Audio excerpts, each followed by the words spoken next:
1절에서 14절 말씀입니다. 다니엘서 8장 1절에서 14절. 제가 가진 성경으로는 구약 성경 1246면에 있습니다. 다니엘서 8장 1절부터 14절까지 한 절씩 교독하고 마지막 절은 함께 읽도록 하겠습니다. 나 다니엘에게 처음에 나타난 환상 후 벨사살 왕 제3년에 다시 한 환상이 나타나니라. 내가 환상을 보았는데 내가 그것을 볼 때에 내 몸은 엘람 지방 수산성에 있었고 내가 환상을 보기에는 을레 강변에서이니라. 내가 눈을 들어본즉 강가에 두 뿔 가진 순양이 섰는데 그 두 뿔이 다 길었으며 그 중 한 뿔은 다른 뿔보다 길었고 그 긴 것은 나중에 난 것이더라. 내가 본즉 그 순양이 서쪽과 북쪽과 남쪽을 향하여 받으나 그것을 당할 짐승이 하나도 없고 그 손에서 구할 자가 없으므로 그것이 원하는 대로 행하고 강하여졌더라. 내가 생각할 때에 한 순염소가 서쪽에서부터 와서 온 지면에 두루 다니되 땅에 닿지 아니하며 그 염소의 두 눈 사이에는 현저한 뿔이 있더라. 그것이 두 뿔 가진 순양 곧 내가 본 바 강가에 섰던 양에게로 나아가되 분노한 힘으로 그것에게 달려가더니 내가 본즉 그것이 순양에게로 가까이 나아가서는 더욱 성내어 그 순양을 쳐서 그 두 뿔을 꺾으나 순양에게는 그것을 대적할 힘이 없었으므로 그것이 순양을 땅에 엎드러뜨리고 짓밟았으나 순양을 그 손에서 벗어나게 할 자가 없었더라.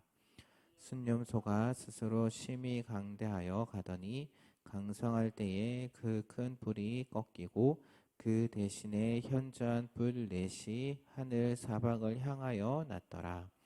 그 중 한 뿔에서 또 작은 뿔 하나가 나서 남쪽과 동쪽과 또 영화로운 땅을 향하여 심히 커지더니 그것이 하늘 군대에 미칠 만큼 커져서 그 군대와 별들 중에 몇을 땅에 떨어뜨리고 그것을 밟고 또 스스로 높아져서 군대의 주제를 대적하며 그에게 매일 드리는 제사를 없애버렸고 그의 성소를 헐었으며 그의 악으로 말미암아 백성이 매일 드리는 제사가 넘긴 바 되었고 그것이 또 진리를 땅에 던지며 자의로 행하여 형통하였더라.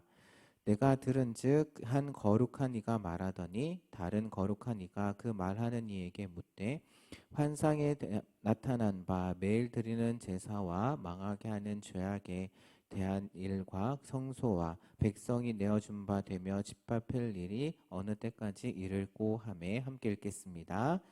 그가 내게 이르되 2300 죄악까지니 그때에 성소가 정결하게 되리라 하였느니라. 아멘.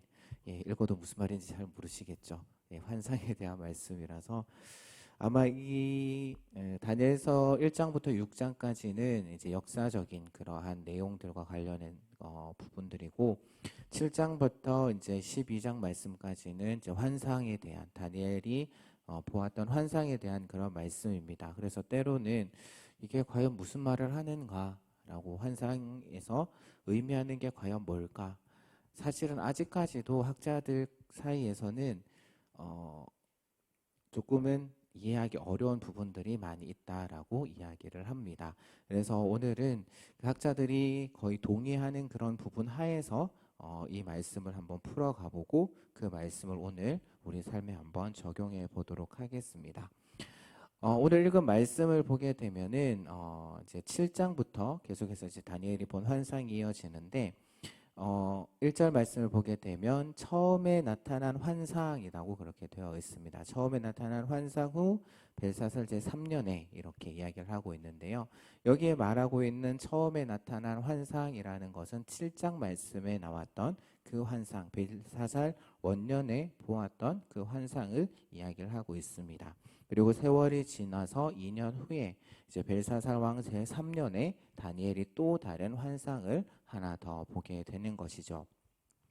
그리고 오늘 말씀에서도 보게 되면은 다니엘이 환상을 보았던 그 장소 또한 등장을 합니다. 오늘 말씀을 보게 되면 엘람 지방 수산성이라는 곳이 등장을 하고요. 그곳에 이제 을레강변이라는 곳에서 오늘 다룰 그런 환상을 보았다라고 이야기를 합니다. 근데 사실 벨사살 왕은 그 바벨론 왕입니다. 그러면은 지금 다니엘은 바벨론의 신하였고요. 어쨌든 조금 외지에 있긴 했지만 그렇다라고 한다면 어쨌든 다니엘은 지금 바벨론에 있었습니다. 바벨론이라는 곳에 도시에 있었는데 오늘 환상을 본 곳은 엘람의 수산성이다라고 되어 있습니다. 아마도 환상 가운데 다니엘이 바벨론에서 엘람의 수산으로 옮겨졌던 것이 아닐까. 이러한 예가 또 에스겔서의 말씀을 보게 되면 하나님께서 그 에스겔을 들어서 다른 곳에서 환상을 보도록 그렇게 하는 장면이 나오는데 아마 그와 비슷하게 이제 다니엘이 환상 가운데 바벨론에서 엘람의 수산 성으로 그렇게 옮겨진 것이 아닐까라고 그렇게 추측을 해볼 수가 있고요. 그리고 그 환상의 무대였던 엘람 지방 수산은 그 오늘 다루게 될 그 환상의 내용 가운데 바사 제국, 즉 페르시아 제국이란과 연관이 있지 않을까라고 그렇게 생각을 해볼 수가 있습니다. 그리고 이제 을레 강변이다라고 되어 있는데요. 아마 이거는 그 인공수로가 아닐까. 인공수로들 가운데 하나를 가리키는 것으로 보입니다. 그리고 수산성이라는 곳은 엘람 왕국의 수도였고 또한 구약 성경에서는 페르시아의 한 도시로 그렇게 나오는 그러한 곳인데요. 환상 가운데 이제 다니엘은 무엇을 보냐면은 두 마리의 짐승을 봅니다. 두 마리의 짐승을 보게 되는데요. 네. 7장 말씀에서는 네 마리의 짐승을 보았는데 이제 오늘 말씀에서는 두 마리의 짐승을 봅니다. 하나씩 보게 되는데 첫 번째는 이제 두 뿔을 가진 순양이 강가에 서 있는 것을 보게 됩니다. 순양이 어디서 왔는지는 언급하고 있지 않습니다. 근데 그 다니엘의 관심은 어디에 있냐면은 그 순양이 가지고 있는 큰 두 개의 뿔 그리고 그의 활동에 관심을 가지고 있고요. 그리고 그 순양의 긴 두 뿔이 나중에는 점점 더 길어졌다라고 이야기를 합니다. 그리고 이 강력한 두 뿔을 가진 그 순양이 서쪽과 북쪽과 남쪽을 향하여서 들이받지만 그 순양을 당해낼 짐승이 없었다. 그래서 순양은 자기가 원하는 대로 하면서 더욱더 점점 강해졌다라고 이야기를 합니다. 그런데 여기서 말하는 두 뿔을 가진 순양은 그러면 무엇을 이야기를 하느냐라고 했을 때 학자들의 공통적인 의견은 뭐냐면은 메대와 페르시아가 결합해서 하나의 나라를 만들어서 이제 바벨론을 무너뜨리는 그러한 모습을 이야기를 하고 있다라고 이야기를 합니다. 그래서 그 긴 것은 나중에 난 것이다 라고 했을 때 이러한 표현은 어떤 것을 의미를 하냐면은 메대와 바사의 그런 역사를 반영을 합니다. 어떤 역사냐면은 주전 7세기부터 이제 후반부터 6세기 초반까지 크게 이제 그 메대와 바사 가운데 세력을 떨치던 곳은 어디였냐면은 메대라는 곳이었습니다. 그런데 결국에는 바사에서 고레스라는 왕이 등장을 하고 그 고레스라는 왕에 의해서 주전 6세기 중반에 메대가 점령을 당하는 그러한 모습을 이제 여기서 설명을 하고 있는 것이고요. 그래서 메대를 점령한 페르시아는 거칠 것이 없이 사방으로 세력을 확장해 나갑니다. 그리고 오늘 말씀에서 이제 환상 가운데 순양을 당해낼 짐승이 없었던 것처럼 페르시아에 맞설 수 있는 그런 나라는 어디에도 없었다라고 이야기를 하고 있는 것이죠. 그러면서 이제 첫 번째 환상이 지나가고 그리고 이어서 두 번째 환상을 또 다시금 이제 다니엘이 보게 되는데 두 번째 환상 가운데 또 다른 짐승은 뭐냐면은 이번에는 순양이 아니라 숫염소를 보게 됩니다. 순양에 비해서 숫염소는 훨씬 더 활동적이고 공격적으로 묘사가 되는데요. 한 숫염소가 서쪽으로부터 달려왔는데 오늘 말씀의 표현을 보게 되면 너무 빨라서 다리가 닿지 않는 것처럼 보였다라고 그렇게 묘사를 하고 있습니다. 서쪽에서부터 왔다라는 표현은 이 순념소가 어떤 한 가지의 목표를 정해놓고 달려가고 있다라는 것을 암시를 하고 있고요. 그리고 또 이 염소에 보게 되면 이 염소도 뿔이 달려 있습니다. 뿔이 달려 있는데 두 눈 사이에 현저한 뿔이 있는 그 순념소가 무서운 기세로 무엇을 들이받았냐? 바로 앞서 환상에서 나타났던 그 순양을 들이받아서 두 뿔이 꺾여버리고 또한 땅바닥에 쓰러진 그 순양을 짓밟아 버리는, 제가 묘사를 할 때 한번 생각을 해보십시오. 어떤 모습인지. 그래서 그렇게 짓밟아 버립니다. 그래서 순양은 순념소의 공격에 대항하지 못하고 희생당해 버리죠. 그래서 앞서서 이제 제가 순양은 메대와 바사 그리고 페르시아를 가리킨다라고 했는데, 그러면은 이 순양을 짓밟은 순념소는 무엇을 가리키느냐? 아무래도 그리스, 헬라 제국, 알렉산더 대왕이 점령을 한 그것을 가리키는 것이 아닐까. 그래서 오늘 두 눈 사이에 나오는 큰 뿔은 아마 우리가 잘 알고 있는 그 알렉산더 대왕을 가리킨다라고 학자들은 이야기를 합니다. 역사적으로 이제 주전 336년에 이제 마케도니아 왕으로 이제 알렉산더 왕이 이제 등극을 하게 되죠. 아버지에 이어서. 그래서 이제 그동안 준비했던 그런 원정을 이제 334년, 이제 주전 334년에 원정을 떠나서 331년 봄쯤에 티그리스 강 상류 부분에서 그 당시 이제 페르시아 왕의 다리오 3세의 그 대군과 싸워서 승리를 하고요. 결국 페르시아를 멸망시키게 됐다라고 합니다. 그러니까 그동안 한 200년 동안 고대 근동의 패자로 있던 그 군림하고 있던 그 바사가 이제 헬라 제국의 새로운 군사 전력으로 무장한 그런 신흥 강국에 의해서 참혹한 그런 최후를 당하는 모습이 오늘 말씀에 나오는 그 다니엘이 본 두 번째 환상이 이야기하고 있는 것이다라고 생각해 볼 수가 있는데요.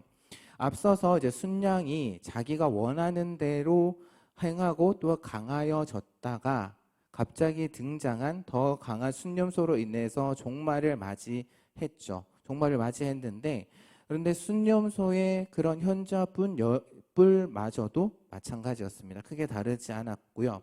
그 힘이 정점에 더욱 커져서 정점에 도달했을 때에 그 큰 뿔이 예기치 않게 꺾여지게 됩니다.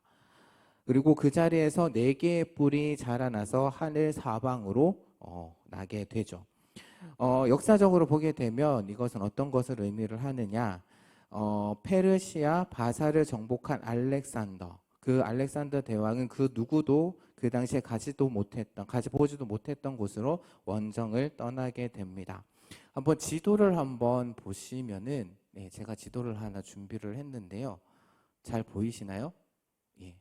예, 저기가 이제 알렉산더 대왕이 점령했던 그러한 지역입니다. 그러니까 북쪽으로는 저기 보시게 되면 잘 안 보이실지도 모르겠는데, 저기 인도 곳 위쪽에 보면 힌두쿠시 산맥이라는 곳이 나오고, 그 북쪽으로는 거기까지 올라갔고요. 동쪽으로는 인도의 편자브 지역까지 가게 되었고, 남쪽으로는 인도양까지 아주 넓은 그런 지역을 점령을 하게 됩니다. 그런 지역을 점령하게 되는데, 이제 절 보여주셔도 됩니다. 인터넷에 찾아보면 다 나오니까요. 한번 관심 있으신 분들은 찾아보시면 될 것 같고요. 이렇게 넓은, 아주 그 당시에서는 최고로 넓은 그런 지역을 점령했던 알렉산더 대왕은 아주 젊은 나이에 세상을 떠나게 됩니다. 젊은 나이에. 그러니까 주전 323년에 33세 나이로 한창 활동해야 될 그런 나이에 죽음을 맞이하게 되죠. 그런데 더 문제는 무엇이냐면은 안타깝게도 후계자를 정하지를 못했습니다. 후계자를 정하지 못하고 일찍 죽어서 결국 그 하나의 구심점이 사라져 버리기 때문에 알렉산더가 세웠던 그 제국은 이제 혼란에 빠져 버리게 되죠. 그래서 수많은 전쟁들이 일어나게 되고, 결국 그 전쟁의 끝에 4명의 후계자들이 서로의 그 지역들을 나누어서 4개의 지역으로 나누어서 통치하기로 합의했다라고 그렇게 역사에서는 이야기를 하고 있고, 그것이 오늘 말씀에서 이제 4개의 사방으로 난 뿔, 그것이 의미하는 것이다라고 그렇게 보시면 좋을 것 같습니다. 그리고 9절에서 이제 다니엘의 시선이 또 어디로 향하게 된다면 그 이제 하늘 사방으로 났던 네 개의 뿔 가운데 어느 한 뿔에서 나오는 작은 뿔 하나에 그 다니엘의 시선이 쏠리게 됩니다. 그래서 그 작은 뿔이 나서 남쪽과 동쪽과 영화로운 땅을 향해서 심히 커졌다. 그런데 여기서 말하는 그럼 작은 뿔은 무엇이냐? 지난번에도 제가 한번 말씀을 드렸었는데 바로 안티오코스 4세 에피파네스라는 그러한 인물을 가리킨다라고 합니다. 그리고 여기서 말하는 영화로운 땅은 어디를 가리키느냐? 바로 예루살렘 아니면은 유다를 가리키는 것 같습니다. 그래서 이 뿔의 위세가 엄청났는데요. 어디까지 미치냐면은 하늘 군대까지 미쳤고 그 군대와 별들 가운데 일부를 땅에 떨어뜨렸다라고까지 오늘 말씀에서 묘사를 하고 있습니다. 그리고 이것을 짓밟아 버리죠. 그렇다면 여기서 말하는 하늘 군대와 별들은 무엇일까? 사실 하늘 군대와 별들은 같은 것을 좀 다르게 표현한 것일 뿐입니다. 결국에는 이것은 무엇을 가리키냐면 이스라엘 편에서 싸우는 어떻게 보면 천상적인 천상의 존재들을 가리킨다라고 볼 수 있는데요. 그렇다면 즉 땅에서 유다 백성들이 뿔에 의해서 그 에피파네스 4세에 의해서 박해당하는 것을 어떻게 묘사를 하냐면은 하늘에서 유다를 보호하고 있는 그 천상의 존재들이 뿔에게 속한 다른 천상의 존재로 의해서 공격을 당하고 있는 그러한 의미로 묘사를 하고 있고요. 그리고 그 중에 일부가 땅에 떨어졌다라고 그렇게 이야기를 하는데 이것은 아마 그 유대인들 중에 경건한 유대인들이 순교를 당하는 그러한 모습을 묘사를 하는 것으로 보입니다. 그리고 그 뿔은 이제 더 나아가서 어디를 향하냐면은 군대의 주제에게도 오만하게 행동을 합니다. 군대의 주제는 무엇이냐면은 군의 지도자. 한 군을 이끄는 군 지도자를 의미를 하죠. 그런데 여기서는 특별히 무엇을 의미를 하느냐? 바로 만군의 여호와 하나님을 의미를 한다라는 겁니다. 그러니까 뿔이 군대를 이제 하나님을 공격했는데 그 직접 군대의 주제를 공격한 것은 아니고요. 예루살렘 성소를 공격함으로 인해서 여호와 하나님께 대적을 하게 된 것이죠. 그래서 매일 하나님 앞에 드리는 제사를 없애버렸고 또 성소를 뒤엎어 버립니다.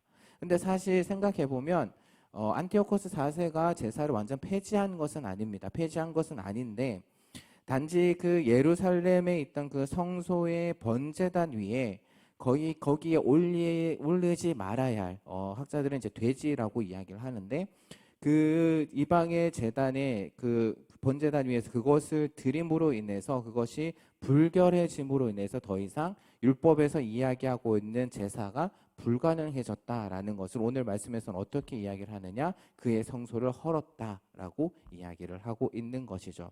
그래서 즉 번제단이 부정해짐으로 인해서 더 이상 여호와 앞에 제사를 드릴 수 없게 된 것, 그것은 결국에는 성전이 허물어진 것이다 라고 그렇게 말씀드릴 수가 있습니다. 그리고 이런 여호와의 성소가 던져지는 것처럼 뿔이 또 무엇을 땅에 던지냐면 오늘 말씀에서 진리를 던져버렸다라고 이야기를 하거든요. 여기서 말하고 있는 진리는 바로 율법을 가리키는 것이 아닐까 합니다. 그러니까 성소가 더럽혀져서 더 이상 그 기능을 하지 못하게 되었고 또 율법의 가르침이 이제 억압을 당해서 더 이상 율법의 가르침을 지키지 못하게 되었지만 오늘 말씀을 보게 되면은 땅에 던지며 자의로 행하며 형통하였다. 그렇게 행함에도 불구하고 그 뿔이 하는 일마다 형통하였다라고 이야기를 하고 있습니다. 그래서 지금까지 12절 말씀까지 살펴봤던 그 환상은 다니엘이 어떻게 보면은 직접 두 눈으로 보았던 것을 이야기를 한다면은 13절과 14절의 말씀은 시각적인 것이 아니라 청각적인 그러한 것이었습니다. 그러니까 청각적인 경험으로 바뀌게 되는데요. 다니엘은 두 거룩한 이가 이야기를 하는 것을 듣게 됩니다. 여기서 이제 거룩한 이라는 것은 이제 천상의 존재를 가리키겠죠. 그래서 이제 다른 거룩한 이가 이렇게 이야기를 합니다. 그 뿔의 승리가 언제까지 되겠느냐? 언제 이것이 다시 성전이 깨끗해지겠느냐라고 그렇게 묻습니다. 그러자 다른 한 거룩한 이가 2300주야까지 매일 드리는 제사가 없어지게 될 것이고 성소와 군대 즉 백성이 짓밟힘 당한 후에야 성소가 다시 정결해지고 그 기능이 회복될 것이다 라고 이야기를 합니다. 사실 여기서 말하는 2300주야 그리고 뭐 앞서서 한때 두때 반때라는 그런 표현들 나오는데요. 특별히 여기 2300주야라는 표현에 대한 해석도 크게 두 가지로 나뉩니다. 무엇이냐면은 이제 아침 저녁 하루에 두 번 이제 제사를 드렸기 때문에 날수로는 1150일을 가리킨다라고 그렇게 보는 학자들도 있고 아니면은 이것을 그냥 2300일을 쭉 가리킨다라고 보는 학자들도 있습니다. 어찌 되었든 그 기간 동안 성전이 더러워져서 제사를 지내지 못하고 그 이후에는 다시금 성전이 깨끗해져서 정결해져서 기능을 회복할 것이다 라고 그렇게 이야기를 하면서 오늘 말씀이 이제 마무리가 되게 됩니다. 예, 어려운 부분들을 잘 따라와 주셔서 감사하고요.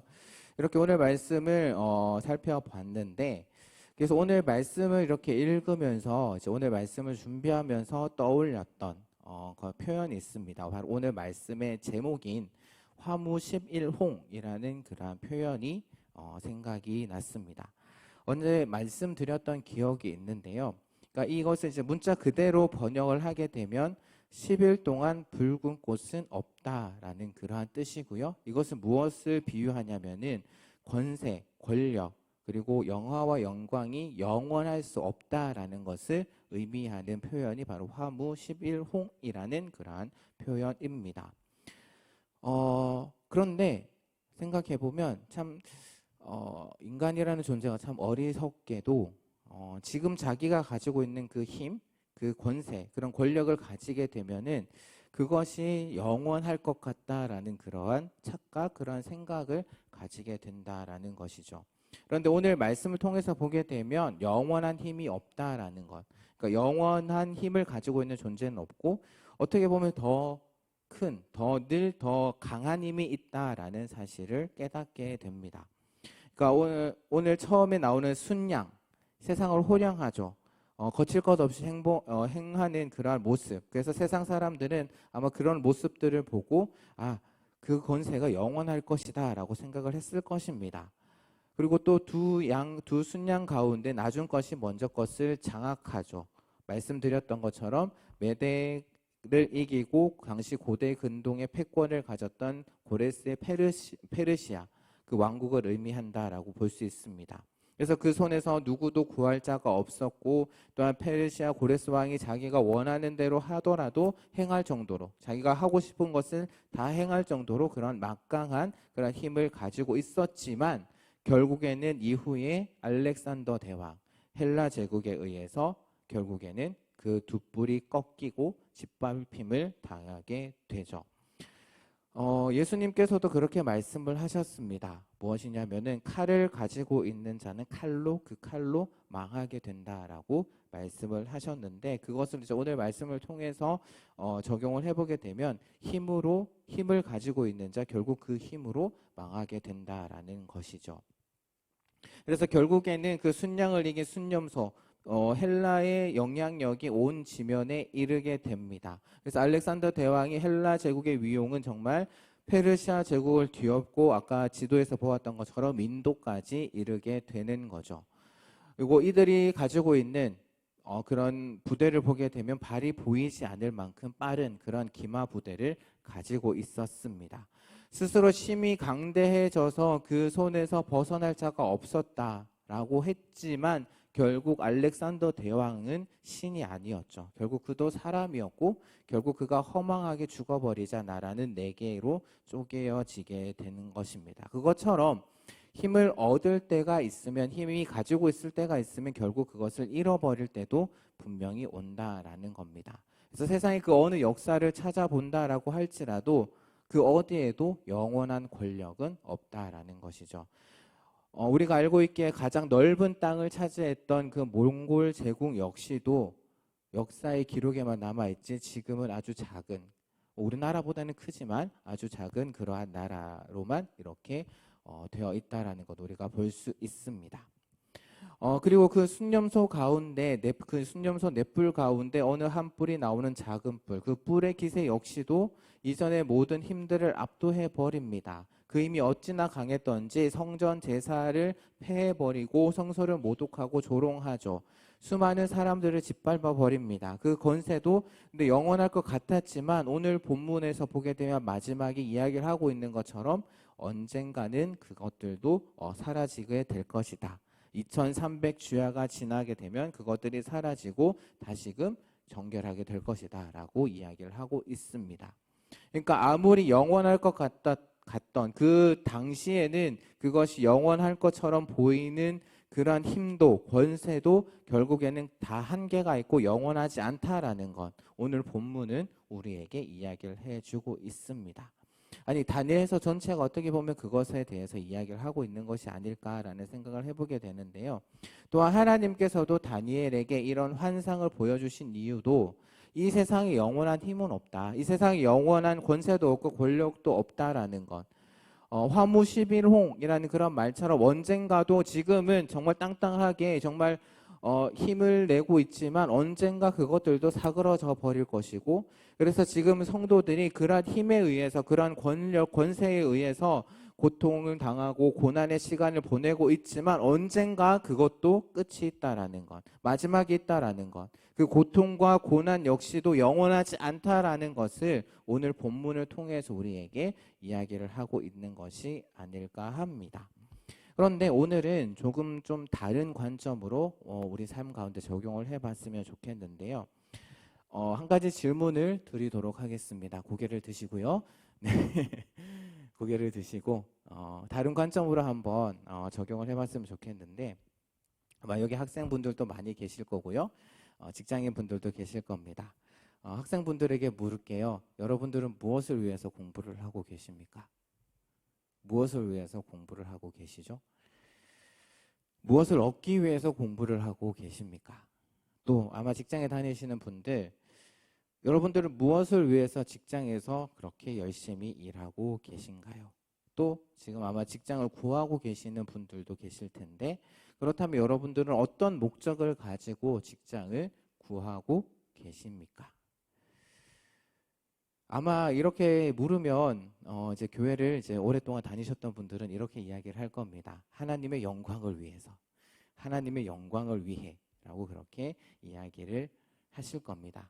그렇게 대답을 하시면 참 생각하고 대답을 하신다면 참 감사한 일인데요. 한번 생각 한번 해보시기 바랍니다. 가슴에 손을 얹고 한번 생각해 보시기 바랍니다. 내가 지금 무엇을 얻기 위해서, 내가 지금 무엇을 위해서 지금 나에게 그런 주어진 일들에 대해서 최선을 다하고 있는지, 내가 뭔가 얻기 위해서, 뭔가 누리기 위해서 혹시 최선을 다하고 계시지는 않으신지요? 내가 뭔가 얻기 위해서 하나님 앞에 일을 하고 있는 것은 열심을 내고 계시는 건 아닌지, 내가 열심히 봉사한다면, 내가 열심히 기도한다면 하나님께서 내가 원하는 것을 이루어 주실 것이다 라고 그렇게 생각하고 계시지는 않으신지요? 그러니까 하나님께 뭔가 얻어내기 위해서, 하나님으로부터 내가 원하는 뭔가를 얻어내기 위해서 열심을 내고 계시지는 않으십니까? 다르게 질문 드린다면 여러분들의 삶에 있어서 최우선순위는 무엇인가요? 하나님이십니까? 아니면 내가 지금 얻고자 하는, 여러분들이 지금 이루고자 하는 그 어떤 것입니까? 아마 이 질문 앞에 여러분들 아마 가슴에 손을 얹고 아마 솔직하게 한번 답해 보시기를 바랍니다. 가끔 교회에 이렇게 나오지 않는 분들, 예배에 나오지 않는 분들과 이렇게 신방을 하거나 이야기할 때가 있는데, 그렇게 이야기를 하죠. 내가 지금 이제 급한 일이 있어서, 내가 지금 하고 있는 일이 있어서 급한 일이 있는데, 그것을 끝내면 제가 이제 다시금 예배 자리에 나가겠습니다. 교회에 나가겠습니다. 이렇게 말하는 분들이 있습니다. 물론 그분들의 사정은 이해가 갑니다. 그러니까 뭐 급한 일일 수도 있고요. 인생에 있어서 중요한 결정을 앞두고 있는 그런 순간일 수도 있고, 아니면 지금 당장 먹고 살아야 할 수 있는 그런 문제라면 그럴 수 있다. 그렇게 이야기할 수 있다라고 생각됩니다. 하지만 생각을 해보면 이 세상에서 가장 중요한 거, 이 세상을 살아가면서 하나님께 예배 드리는 것보다 더 중요한 게 과연 있을까? 또 이렇게 이야기하면 또 이렇게 이야기를 하시겠죠. 우리의 삶이 예배이지 않습니까? 라고 이야기를 하게 할지 모르겠는데요. 그렇다면 그 일을 통해서 또 이렇게 이야기하시는 분들도 있습니다. 그래서 이것을 열심히 해서 잘해서 내가 성공해서 돈 많이 벌어서 내가 그 이후에 하나님의 영광을 위해서 하나님의 일을 하겠습니다. 라고 이야기하시는 분들도 있습니다. 그러면은 제가 다시 질문 드리죠. 미래는 알 수 없습니다. 한 치 앞도 모르는 우리의 삶인데 그런데 어떻게 그렇게 장담할 수 있을까요? 내가 나중에 성공해서 내가 돈 많이 벌어서 하나님의 일을 위해서 사용하겠습니다. 그게 과연 될까요? 될 수도 있겠지만 어떻게 그렇게 장담할 수 있을까? 또한 과연 그러한 모습을 보고 하나님께서 과연 기뻐하실까라는 생각을 해보게 됩니다. 물론 우리가 이 세상을 살아간 때에 살아가려면은 힘이 필요합니다. 돈이 필요하고요. 능력이 필요합니다. 제가 그것을 부정하는 것은 아닙니다. 그런데 그 사람들은 그래서 그 힘, 그 돈, 능력 그런 것들을 얻기 위해서 지금도 노력하고요. 동분서주합니다. 권력을 가지기 위해서 노력하죠. 세상 가운데 살아가는 사람들은 그럴 수 있습니다. 그런데 교회 안에 있는 사람들의 모습을 보게 되면 그리스도인들의 모습을 보게 되면 세상 사람들과 같이 이 세상의 힘, 이 세상의 능력, 이 세상의 권력 그런 것들을 얻기 위해서 노력하는 모습들이 보이죠. 겉으로는 그런 것 같지 않지만 그래서 교회 안에서는 정말 거룩한 모습을 보이지만 그들의 기도하는 모습들을 보게 되면 그들이 활동하는 모습들을 보게 되면 세상의 성공을 위해서 세상의 힘을 얻기 위해서 기도하는 모습들 과연 하나님께서 그러한 사람들의 기도를 듣고 계실 때에 하나님의 마음은 어떨까요? 언젠가는 사라져 버리고 말 힘인데 언젠가는 사라져 버릴 그런 돈인데 영원하지 않은 힘과 권력인데 그것을 얻기 위해서 노력하고 몸부림치고 그것을 위해서 하나님 저에게 힘을 주십시오. 저에게 능력을 주십시오. 저에게 재물을 주십시오라고 그것을 위해서 기도하는 그런 모습을 보고 하나님이 얼마나 안타까워하실까라는 생각을 해보게 됩니다. 여러분들은 어떠신가요? 다시 한 번 더. 여러분들은 무엇을 위해서 세상 가운데서 공부를 하시고 공부하는 일에 열심을 내시고 직장에서 하는 일을 하고 또한 직장을 구하고 계신지요? 교회 안에서 들은 것, 배운 것이 있어서 하나님의 영광을 위해서 합니다. 하나님의 영광을 위해서 한다라고 하지만 다시 한 번 더 말씀드리는데 한번 여러분들의 그 동기를 한번 점검해 보십시오. 만약 그 여러분들의 그 동기가 만에 하나 이 땅에서 성공하고 싶고 이 땅에서 힘을 얻고 싶고 이 땅에서 정말 돈을 많이 벌고 싶다라는 그런 동기다라고 한다면은 다시 한 번 더 그 생각을 고쳐 주셨으면 좋겠습니다. 혹시 지금 내가 세상 가운데 성공한 사람들을 보고 또한 돈을 많이 번 사람들, 힘이 있는 사람들을 보고 부러워하고 있다면 은근히 부러워하고 있다면 우리의 그런 동기들을 다시 한 번 더 점검해 봐야 되지 않을까 합니다. 그 사람들의 성공을 부러워한다라는 것은 결국에는 내가 세상적인 그런 성공들, 돈, 그런 그런 것들을 추구하고 있다라는 어떻게 보면 반증일 수도 있기 때문이죠. 또한 그러한 과정들 가운데 나의 성공과 나의 부유함을 위해서 하나님을 이용하려고 하는 것 조심하십시오. 그렇게 될 수도 있고요. 그런 모습은 오히려 하나님보다 나를 더 높이는 우상 숭배가 될 수 있다라는 사실입니다. 앞서 말씀드렸던 것처럼 물론 그렇다라고 해서 제가 세상적인 성공을 구하지 말라라고 이야기하는 것 아니고요. 공부 열심히 하지 말라라는 것 아닙니다. 오해하지 않으셨으면 좋겠습니다. 일을 열심히 하지 말라라는 말 아닙니다. 재미있는 말씀이 있어요. 데살로니가 후서의 말씀을 보게 되면 어떤 표현까지 있냐면 일을 하지 않는 자에게는 일을 하기 싫어하거든 먹지도 말게 하라라는 그런 표현도 있습니다.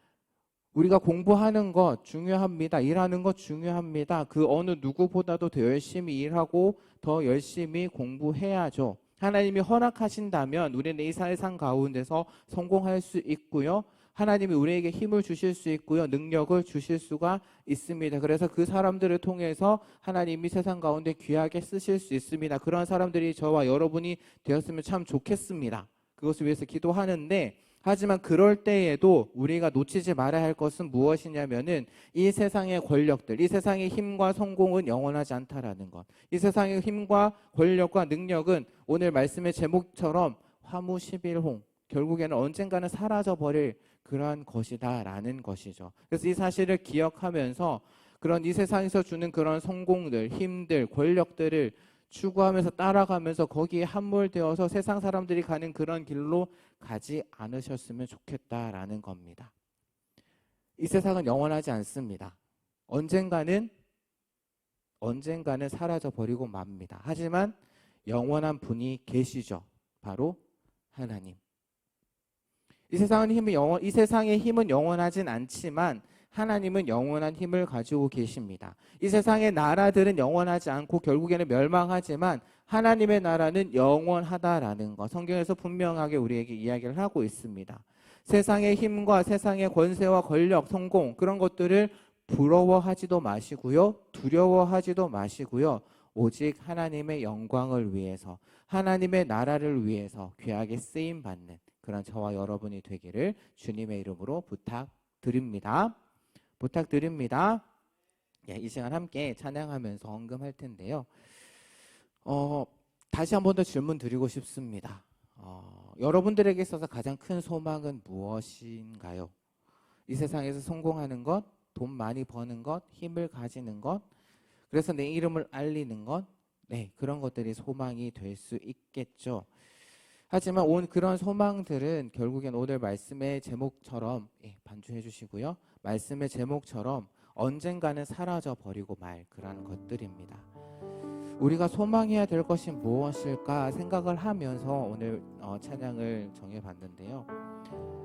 주와 함께 동행하는 것, 내 모습 이대로 사랑하시고 내 모든 발걸음을 인도하시는 영원하신 그분의 날개 아래 거하고 그분의 임재 아래 거하는 것, 그것이 우리가 가져야 할 소망이 아닐까 합니다. 그래서 이 시간 그런 마음을 가지고 내 모습 이대로 함께 찬양하면서 헌금하는 시간 갖도록 하겠습니다.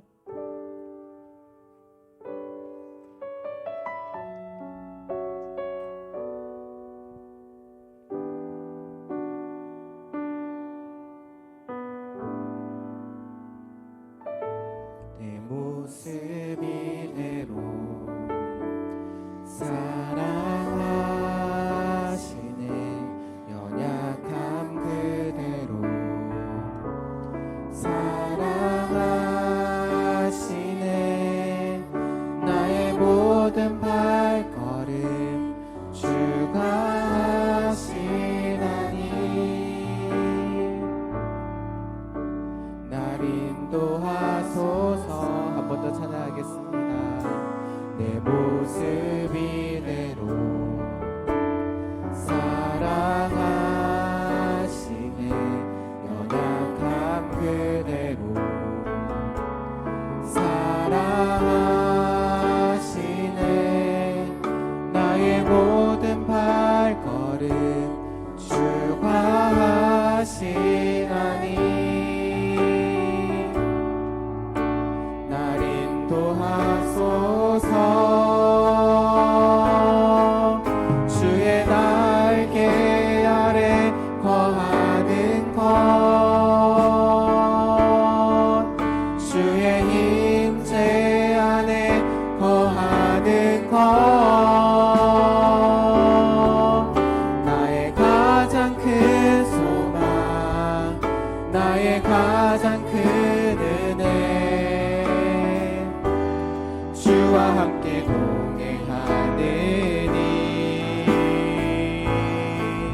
주의 날개 아래 거하는 것, 주의 임재 안에 거하는 것,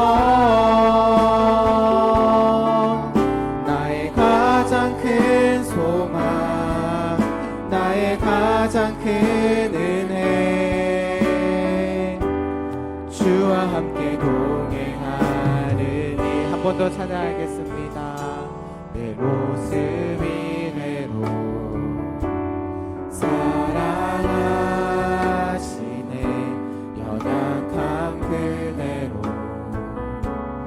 사랑하시네. 나의 모든 발걸음 주가 하시나니 날 인도하소서. 내 모습 이대로 사랑하시네.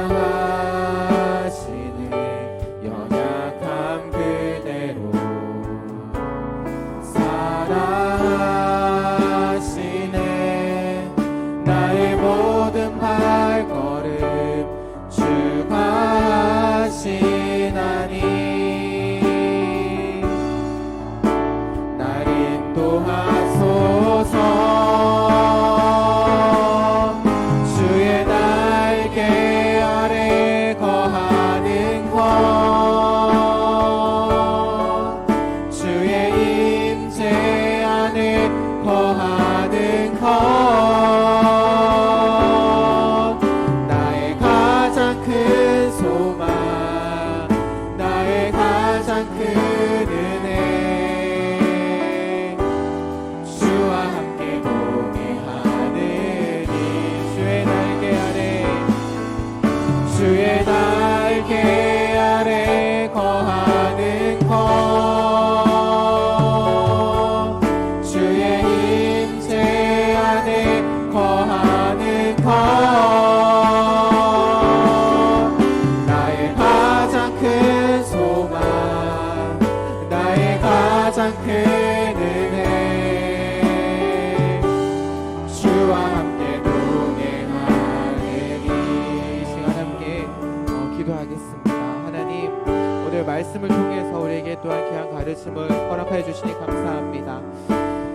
이 세상에 영원한 것이 없다라는 것 오늘 말씀을 통해서 우리가 깨달았습니다. 하지만 우리의 마음을 보게 되면 오히려 그런 것들을 부러워하고 그런 소망하는 삶을 그동안 살았던 것은 아닌지, 하나님 그런 삶을 살았다면 그러한 삶이 아니라 나를 더 잘 아시고 내 모습 이대로 받아주시고 내 삶을 인도하시는 영원하신 그 하나님 안에 거하고 그 하나님과 동행하는 삶을 소망하며 사는 우리의 삶이 되기를 원합니다. 그것만이 나의 유일한 소망이길 원합니다. 주님과 날마다 동행하는 삶을 살기 원합니다. 하나님, 연약한 우리의 마음을 붙잡아 주시고 세상에 타협하지 않고 주님께서 기뻐하시는 삶, 주님 안에서 참된 기쁨과 즐거움을 누리며 살아가는 우리의 삶의 모습이 될 수 있도록 하나님 인도하여 주시옵소서라고 이 시간 주여 한번 부르시고 함께 기도하도록 하겠습니다. 주여, 하나님 아버지 감사합니다. 오늘 말씀을 통해서 우리의 삶의 모습들을 또한 다시금 되돌아보게 하시니 감사합니다.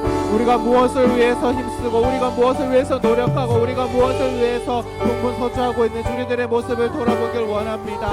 하나님 오늘 말씀을 통해서 하나님 세상의 것은 영원하지 않다라는 것, 영원한 힘은 없고 영원한 권세는 없다라는 것, 하나님 아버지 오늘 말씀 통해서 우리에게 이야기하고 계십니다. 하지만 하나님 우리가 그러한 것들을 바라보고 있지는 않은지, 그런 것들을 소망하며 그런 것들을 동경하며 그렇게 세상에서 성공하고 세상에서 잘 나가는 사람들을 보면서 부러워하고 있었던 적은 없었는지 우리들의 모습을 되돌아보길 원합니다. 하나님 그런 것이 아니라, 그것이 우리의 소망이 아니라, 그것이 우리가 발휘할 것들이 아니라 하나님 임재 안에 거하는 것, 나를 잘 아시고 내 모습 이대로 받아주시고 연약한 우리를 받아주시고 영원하신 그 하나님 아버지, 그분 안에서 살아가는 것, 그분과 동행하는 것이 우리가 가져야 할 큰 소망임을, 유일한 소망임을, 정말 큰 소망임을 오늘 말씀을 통해서 우리에게 깨닫게 하시니 감사합니다. 하나님 우리가 날마다 하나님과 동행하는 삶을 살기 원합니다. 주님과 동행하는 삶을 살기 원합니다. 주님의 임재 가운데 사는 삶을 원합니다. 하나님 그렇지만 우리는 너무나도 연약합니다. 연약한 우리 너희들을 붙잡아 주시고 성령의 충만함을 허락하여 주셔서 하나님 아버지 세상 가운데 그런 세상님이 타협하지 않고 하나님 아버지 주님께서 기뻐하시는 길, 또 주님 한 분만으로 하나님 아버지 기쁨을 삼고 참된 즐거움을 누리며 살아가는 저희들의 삶이 될 수 있도록 하나님 아버지 도와주시옵소서, 인도하여 주시옵소서. 주님 날개 아래 거하는 것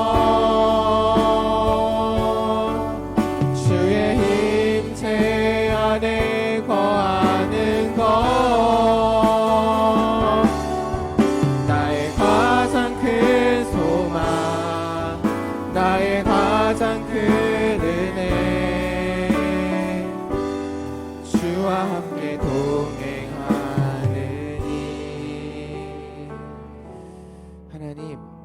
오늘 말씀을 통해서 이 세상의 힘들, 이 세상의 권력, 또한 부요함들이 영원하지 않다라는 것 다시금 알게 하시고 깨닫게 하시니 감사합니다. 하지만 우리들의 모습을 보면 이 세상의 힘들, 또한 성공, 재물 그런 것들을 소망하며 세상의 힘을 가지고 또한 성공하고 잘 나가는 사람들 그들을 보면서 부러워하고 또한 그들의 삶을 동경하며 그런 삶을 쫓아가기를 원했던 그런 우리들의 모습 있었다면 하나님 용서하여 주시옵소서.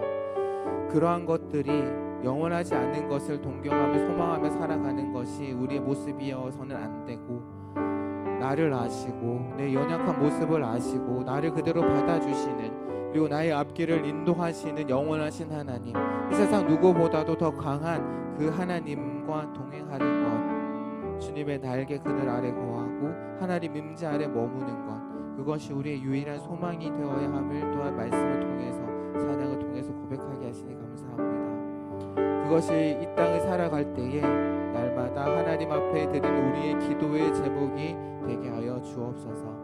그리고 또한 그러한 삶을 위해서 기도할 때에 하나님 우리의 기도에 응답하여 주시고, 하나님 험하고 악한 세상 가운데 살아갈 때에 그러한 세상의 힘에 유혹에 타협하지 않고 믿음을 지키며 마음이 흔들리지 않도록 지켜주셔서 주님께서 인도하시는 선한 길, 하나님이 기쁨이 되는 그러한 길을 걸어갈 수 있는 우리 모든 귀한 청년들 되게 하여 주옵소서.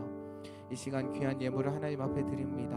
믿음의 고백으로 주님 앞에 드리오니 주님께서 기쁘게 받아주시고 우리 청년들의 삶 가운데 늘 함께 하셔서 푸른 초장 쉴만한 물가로 인도하여 주옵소서. 정말 한치도 한치 앞도 모르는 우리의 삶입니다.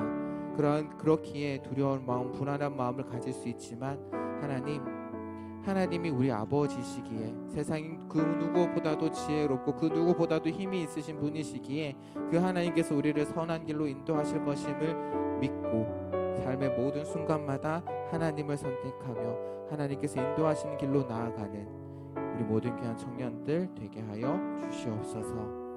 감사드리며 이제 우리를 구원하여 주신 주 예수 그리스도의 크신 은혜와 하나님 아버지의 영원하신 사랑하심과 성령 하나님이 지키시고 보호하시는 그 놀라우신 능력이 영원하시고 우리의 삶의 인도자이신 그 하나님만을 선택하며 당당하게 이 세상에서 살아가기로 다짐하며 돌아가는 우리 모든 귀한 청년들의 삶 가운데 이제로부터 영원토록 함께 하실지어다. 아멘.